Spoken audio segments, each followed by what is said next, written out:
2015, one of my local sneaker shops held a raffle for a bunch of different prizes. Of course today everyone knows who Cardi and Ian are, but at the time I was just a 15-year-old kid with a surface level understanding of rap and fashion, and because I didn't know who they were, I decided to not go to the meet and greet. I entered the raffle and actually won one of the prizes, but I was pretty disappointed because instead of winning something like a pair of sneakers, I won a meet and greet with two people I knew absolutely nothing about. Those two people were Playboi Carti and Ian Connor. I went through their Instagrams and was instantly intrigued by Ian.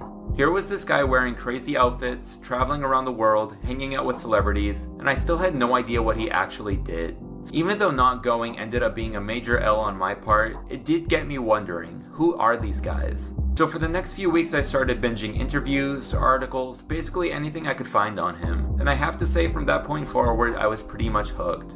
In this video, we're going to be looking at his insane journey into the fashion industry, including all of his highs and lows along the way. Now, even though Ian was definitely making moves at the time, looking back now, he was still in the early stages of becoming one of the most enigmatic, influential, and often controversial figures in the social media era of fashion. So without further ado, this is the Ian Connor story.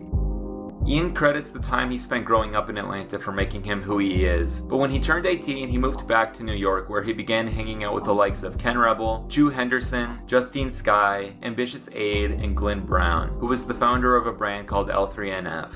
In 1993, Ian was born in New York, but would later move to Atlanta at the age of 9. While you might not be as familiar with everyone I just listed, they were all Tumblr famous at the time, and with their support, L3NF basically became its own youth fashion movement in New York. Even though the hype behind L3NF wouldn't stick around for very long, this newfound popularity opened up opportunities for Ian to start modeling for smaller streetwear brands. Ian became a part of this movement, and between posting his fits and being associated with L3NF, he quickly developed a sizable Tumblr following of his own. So when Ian got to New York, this rap/fashion scene created by the mob was just getting started. Ian already had his sights set on a newer, much larger movement that was beginning to take shape in Harlem. Popularity starting in 2011 when A$AP Rocky released hit songs like Peso and Purple Swag, and also gave him somewhat of a reputation in the burgeoning New York fashion scene. While the decline in popularity of L3NF spelled disaster for most of the other members of the group, nowadays Ian is a well-known A$AP affiliate, but at the time he was still just a Tumblr kid from Atlanta. This includes A$AP Nast, who Ian says helped introduce him to higher-end designers like Raf Simons. And according to Ian himself, he started following A$AP Bari around everywhere.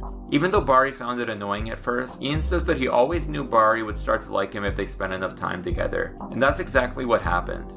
I really can't overstate how pivotal this was for Ian, because Raf Simons would go on to be a major influence for him. The two eventually bonded over their love for fashion, and so Ian started hanging out with the A$AP mob. And he even got tattoos to match the consumed shirt from Raf Simons' Spring/Summer 2003 collection.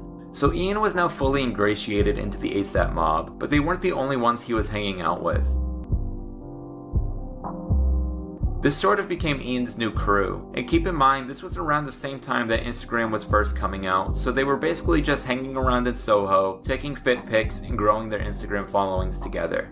Keep all of this in mind because as we'll discuss in just a bit, Ian and Austin would eventually have a major falling out. Around this time, Ian also started hanging out with the likes of Lucas Sabat, Kerwin Frost, Austin Babbitt, and Mike the Ruler, who would all become big names in New York's youth fashion scene in just a few years' time. But for now, just know that Ian was finally well connected in the New York fashion scene and had a sizable online following. During Ian's meteoric rise in popularity, many people started referring to him as the king of the youth. In 2013, Ian collabed with New York-based designer Will Fry to release a capsule collection featuring an all-over print of his face. 2013 was also the year that Ian famously modeled for Virgil Abloh's first and only Pyrex campaign. He created hype behind basically any brand that had his name and face attached to it, and I mean that literally. In the campaign, Ian is modeling alongside A$AP Bari, A$AP Ills, A$AP Josh, Nale Jr., and A$AP Nast. While this might just sound like a punchy nickname, Ian really adopted this persona, and to his credit, he really was becoming one of the most influential figures in youth streetwear culture. According to Ian, at the time, he didn't really know who Virgil was, but recalls that Bari looked up to him so much that he went along with it, and this would then become the start of a long-time friendship between Ian and Virgil. One day, while they were in the car together, Ian played Yachty's music for Kanye, and Kanye was instantly intrigued and wanted to know who it was. Now, it's not like Kanye instantly reached out and tried to sign Yachty or anything like that, but it did put him on his radar. When Ian first started hanging out with the mob, Rocky wasn't necessarily quick to welcome him into the fold. And in a later interview with Ian and Kerwin Frost, he even talks about how he used to laugh at some of Ian's fits on Tumblr. Because it's no secret that Rocky is one of the most fashion-forward rappers out there, so he had no trouble finding opportunities for Ian. And one of the first opportunities that presented itself to Ian was becoming Wiz Khalifa's stylist. Keep in mind this was well before Cardi's debut mixtape, so you might be wondering how these two became friends. And it's actually quite similar to how Ian and Yachty became friends. Fast forward a few months, and Kanye's preparing to debut his fall 2016 ready-to-wear collection. Yachty and Ian were hanging out together in New York when Ian got the call that Kanye was doing a model casting for the show at Madison Square Garden. According to Ian, he saw a picture of Cardi wearing Rare Supreme online and reached out to try to buy it, which led to them forming a friendship. Only nigga that can kill me right now. And according to his interview with No Jumper, Ian was actually roommates with the late great Fredo Santana around this time. This was great for Cardi, but it was also great for Ian, because he was now seen as somewhat of a tastemaker in the underground rap scene. And Cardi had no problem letting the world know that was the case.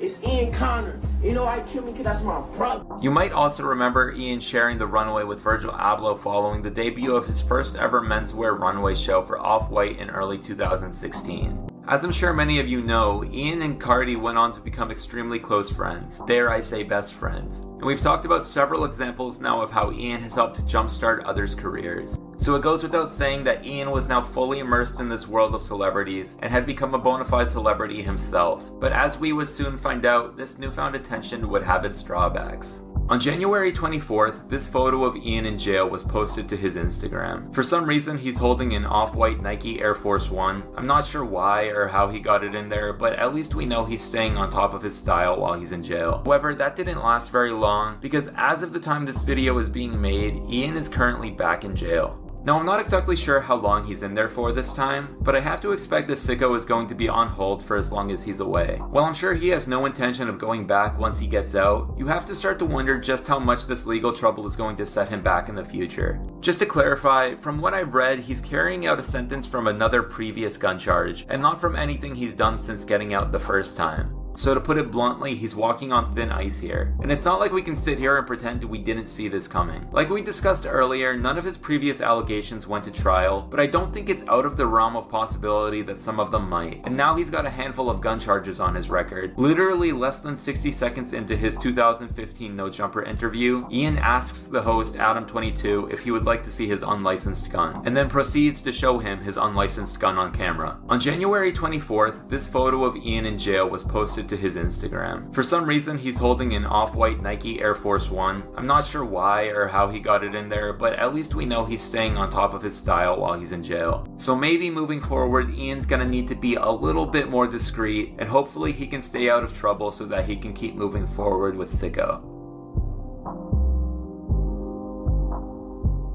Today, Ian is undoubtedly one of the most controversial figures in streetwear, and his story is undoubtedly one of the most intriguing. Maybe we could even call it a revenge tour. Along the way, he's made many friends, he's made many enemies, and he's made many friends into enemies. The allegations against him forever changed his public image, and many of the people that once supported him now hate him. He started Sicko in 2018 and has been in and out of jail since 2019. But once he completes his current sentence, assuming he can stay out of trouble, I think there's a real chance that we see the resurgence of Ian Connor. He started off as a Tumblr kid posting fits, got wrapped up into the world of rap and rode to the top with the ASAP Mob, then transitioned his way into the ranks of Virgil Abloh and Kanye. Anyways, thank you all for watching Threaducation. If you want to see more videos like this, please remember to like, comment, subscribe, and I will see you next time.